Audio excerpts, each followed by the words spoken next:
আপ্ৰাংশী কাৰ্ডম নমস্কাৰ।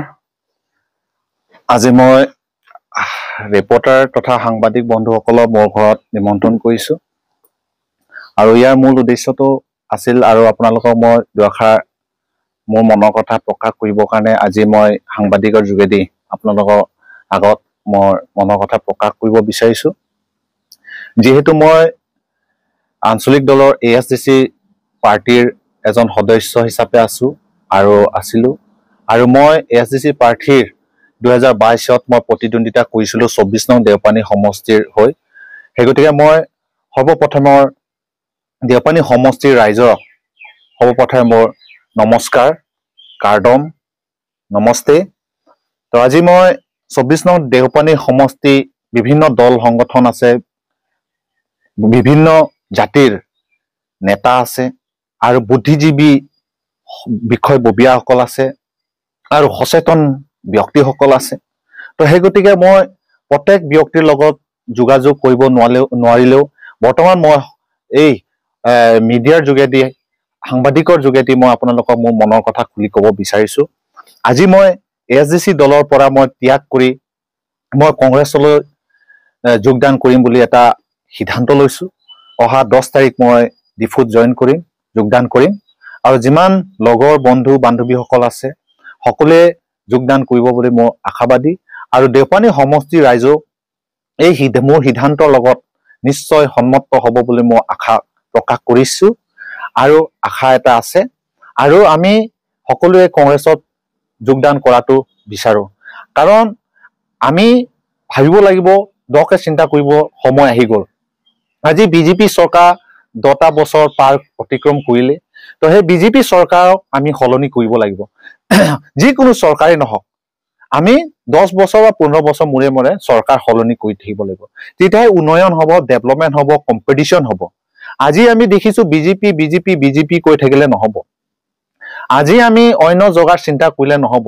আজি আমি অসমৰ গৌৰৱ গগৈ ছাৰ ডাঙৰীয়াৰ যোগেদি যিহেতু আমাৰ APCC প্ৰেচিডেণ্ট তেখেতৰ নেতৃত্বত আজি কংগ্ৰেছৰ যি স্থিতি এতিয়া শক্তিশালী হৈ আহিছে আৰু আমাৰ ৰাহুল গান্ধীৰ তেখেতৰ যোগেদি ভাৰতত গোটেই বিশ্ববিখ্যাত হৈ পৰিছে যে কংগ্ৰেছৰ অৱদান কি আছে সকলো কথা মই ব্যাখ্যা কৰিবতো নোৱাৰো, কিন্তু সকলো দিশত ভাৰতত কংগ্ৰেছৰে গোটেই স্থানত, গোটেই জিলাত, গোটেই ষ্টেটত, গোটেই ৰাজ্যত গোটেই কংগ্ৰেছৰ অৱদান আছে বুলি মই আশাবাদী আৰু সঁচা কথাকে মই কৈছোঁ যে ভাৰত স্বাধীন কৰিছে কংগ্ৰেছ আৰু কংগ্ৰেছে বহুত কাম কৰিছে, এই কথা স্পষ্ট। গতিকে আজি মই এই সংবাদমেল যোগেদি 24 নং দেওপানী সমষ্টিৰ ৰাইজক বিভিন্ন জাতি ধৰ্ম বৰ্ণৰ লোক বসবাস কৰা এটা কনষ্টিটুৱেঞ্চি, এটা সমষ্টি হয় বাবে ময়ো এই ASDC যোগদান কাৰ্যৰ পৰা বুলি নহয়, মই এতিয়া কংগ্ৰেছ যোগদানহে মই কৰিবলৈ কাৰণে সাজু হৈছোঁ। সেইকাৰণে আপোনালোকে চিন্তা কৰিব নালাগে যে আমি একমত হ'ব লাগিব, একতা হ'ব লাগিব, ঐক্যবদ্ধ হ'ব লাগিব। তেতিয়া আমাৰ যি অভাৱ অভিযোগ সমস্যাসমূহ আছে সকলো সমাধান হ'ব বুলি আপোনালোকৰ আগত মই প্ৰতিশ্ৰুতি দিছোঁ যে আপোনালোকে ওলাই আহক আৰু আমি কংগ্ৰেছৰ কাৰণে আমি কাম কৰি যাম বুলি এটা সিদ্ধান্ত লওঁ, যাতে আমি এই নতুন চৰকাৰ আমি গঠন কৰোঁ আৰু এই নতুন চৰকাৰে যিমান কাম আগত কৰিছে আৰু আধৰুৱা আছে সকলো কাম কাজ আমি সম্পূৰ্ণ কৰিবৰ কাৰণে আমি প্ৰস্তুতি চলাই যাব লাগিব বুলি মই আপোনালোকৰ আকাশত অনুৰোধ কৰিছোঁ। আৰু এটা কথা মই আপোনালোকক কৈছোঁ, বিজেপি চৰকাৰে যি লুণ্ঠন চলাই আছে, বিজেপি চৰকাৰে যি কাম কাজ কৰি আছে, যি আইন কানুন ব্যৱস্থা বনাই আছে, নিজে নিজৰ মতে স্থিতিবোৰ আইন কানুন বনাই আছে, গতিকে সেইবোৰ আইনে আজি আমাৰ মাজত বিভাজন বিশৃংখলা সৃষ্টি কৰি আছে। গতিকে সেই সমূহৰ পৰা আমি বাচি থাকিব লাগিব আৰু সেই সমূহৰ কাৰণে যদি এতিয়াৰ পৰা যদি আমি সজাগ সচেতন আৰু সাৱধান সতৰ্ক নহওঁ, তেতিয়া অনাগত দিনত আমাৰ ভৱিষ্যত, আমাৰ ল'ৰা ছোৱালীৰ দিনত কি হ'ব পাৰে এই কথাটো আপোনালোকে স্পষ্ট জানে।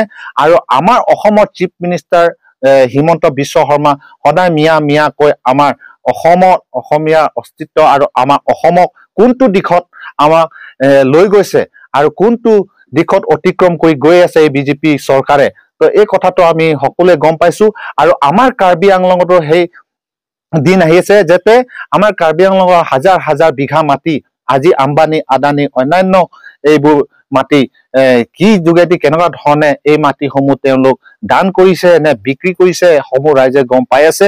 গতিকে এনেকুৱা যদি আমাৰ কাৰ্বি আংলঙত যদি এনেকুৱা ঘটি থাকে তেতিয়া আগন্তুক দিনত আমাৰ ল'ৰা ছোৱালী বা অনাগত ভৱিষ্যত আমাৰ অন্ধকাৰ দিশতহে আমি গৈ আছো বুলি মই ভাবিছো। গতিকে সেই সমূহৰ পৰা যদি আমি বাচি থাকিব লাগে, সেই জাতি মাটি ভেটি যদি সুৰক্ষা কৰিব লাগে তেতিয়াহ'লে আমি কংগ্ৰেছত যোগদান কৰিব লাগিব আৰু সেই কংগ্ৰেছৰ নেতৃত্বই আমি গোটেইখিনি কাম কাজ আমাৰ আগবাঢ়ি যাব বুলি মই আশা কৰিছো।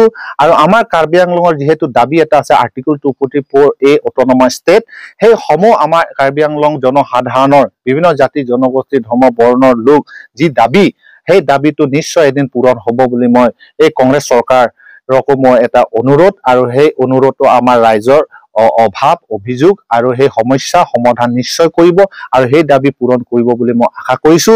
আৰু 24 নং দেওপানী সমষ্টিৰ ৰাইজে এই আগন্তুক 2026ত নিশ্চয় সতৰ্ক হ'ব এইবাৰ যে বিজেপিক পৰাজয় কৰিবৰ কাৰণে হলে কংগ্ৰেছ দল লাগিব বুলি আশা ৰাখি মই আপোনালোকক সদ্যশেষত মই সকলোলৈ মোৰ আন্তৰিক ধন্যবাদ যাচি মোৰ নমস্কাৰ আগবঢ়াইছো। কাৰ্ডন।